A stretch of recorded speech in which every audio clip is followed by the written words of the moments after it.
Cher here. So, this video about the quote-unquote newest songs of the Hasunosora girls. I know it's very well overdue.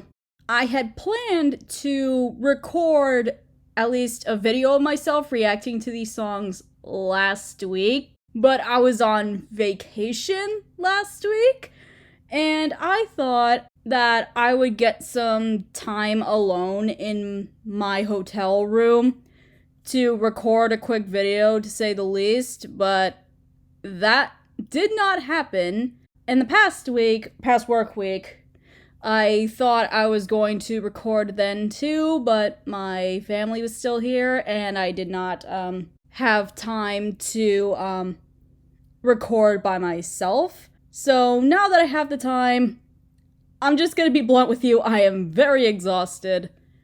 These past few weeks have been really exhausting, and I wanted to record a video myself, but honestly, why I'm not doing it now and why I'm doing this audio recording with my avatars reacting like usual is all because I am lazy. So, yeah, I'm gonna make this video as brief as possible because, like I said, this is a long time coming video, and this is probably old news to you by now, and I am terribly sorry that it's this late, but I thought you would still be curious about my thoughts on the new songs anyway. Before we get to the Series Bouquet and Orchestra songs that I did want to go over, I just wanted to give brief blips about two other songs that released, which is Universe by the Layla OT9 girls and Deepness by both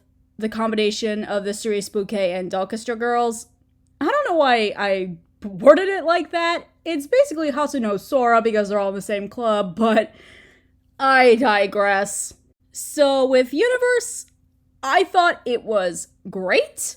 So great that I was kind of disappointed that this song was not going to be used for the OT11 with season 3 of the anime, because it sounds like an opening song. But you know what? Beggars can't be choosers.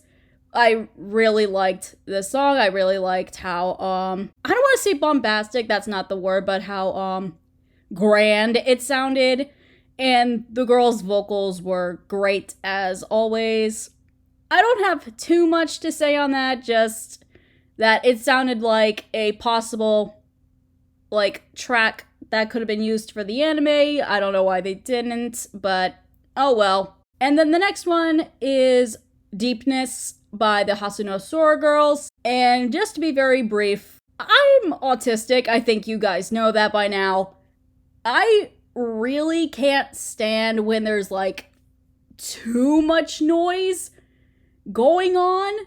So when all of a sudden everything was just super loud for no reason and the instrumental was just completely disorganized, I was like, I need to shut this off pronto because it sounds that bad. I mean, the only good part about Deepness was the vocals, and it made me really sad that they couldn't put these vocals into something else. I think they could have still made a techno EDM dance song. I don't care, but I just wished it wasn't Stray Kids level or ATEEZ level of bombastic instrumentals for no reason other than let's be loud because we're lazy to do anything else. Alright, now we're gonna get down to business. First is the Series Bouquet girls, and the first song I want to talk about is Dazzling Night.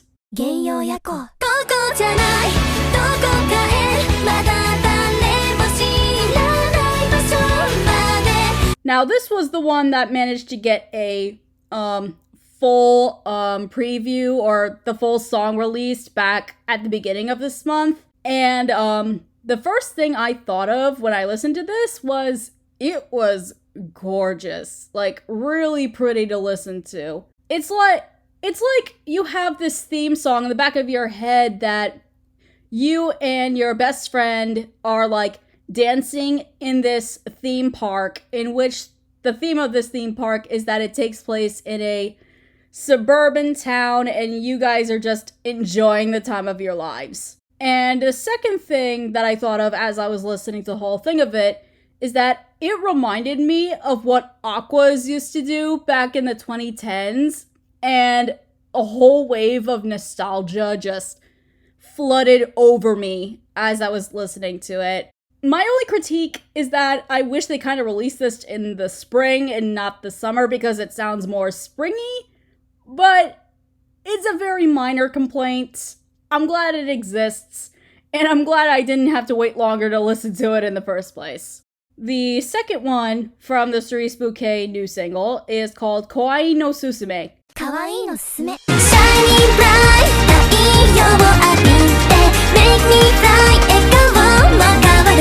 As I was listening to this, I found it like extremely hard to believe that they didn't take the instrumental from this song from some sort of background song from a 2010s Otome game, because everything about this sounds like a romantic visual novel.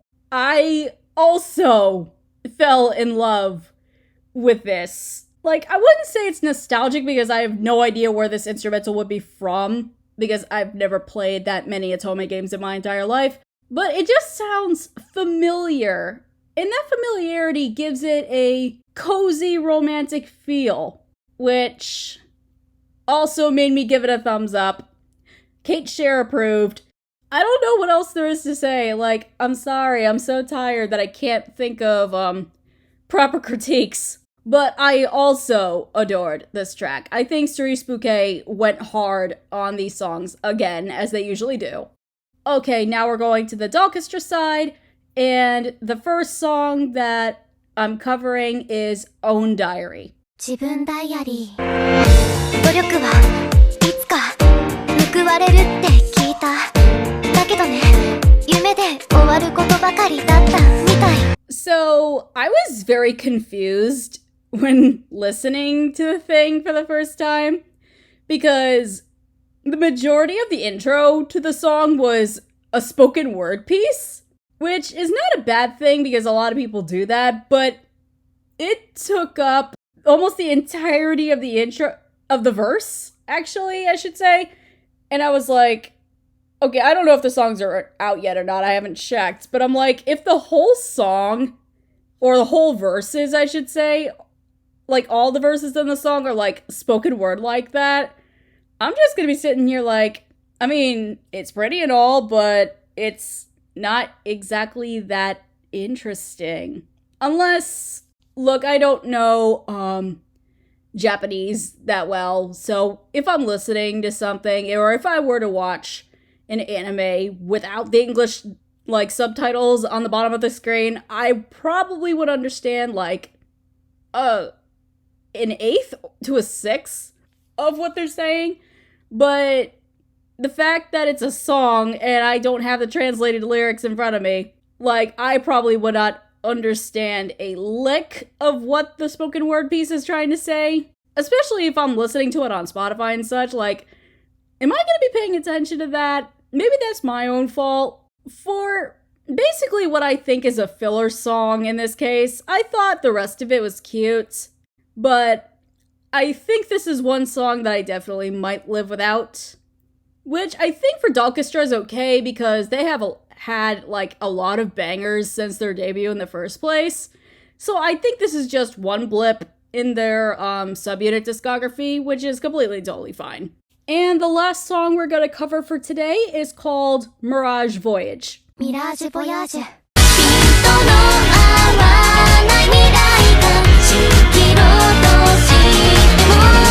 You guys know how I feel about my pianos. And the fact that Love Live has done another Spy X Family inspired song, like, we respect it up in the house of Cher. I hope you guys understand that. Like, if the entire decade of the 2020s for J-pop specifically, is Spy X Family genre like jazz and stuff, like jazz rock? Is that what it is? I don't know.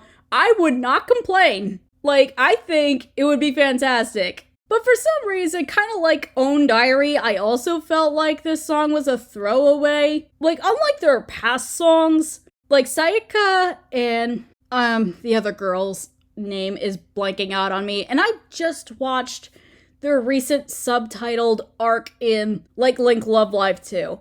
This is so annoying.